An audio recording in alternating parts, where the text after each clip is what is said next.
Ерекшесің сен бүгін, қарап көзім тоймайды.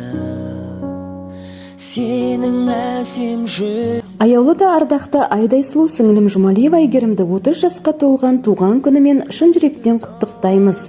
Айгерімге бастыбайлық, зор денсаулық, ұзақ ғұмыр, баянды бақыт тілейміз. Шаңырағың құт береке, әр күнің қуаныш пен шаттыққа толы болсын. Тілеймін бақытты өмір, ашық аспан, жалғанда тілек бар ма одан асқан, аман боп жанұяң мен бауырларың, жалғансын ақ таңдарың нұрын шашқан деген ізгі тілегімен әпкең Әсем құттықтайды.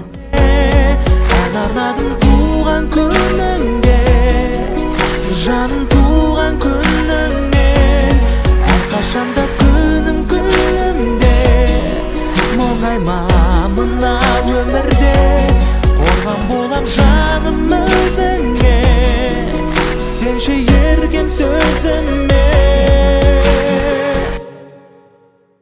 Бүгінгі кешесіңде қалсын деймін мәңгіге, туылған күн кешінде шырқап салдым әнді де. Қызғалдақтай құлпырып жүрші менің жанымда, алып кетем бір күні сені сезім бағына. Ұқсайсың сен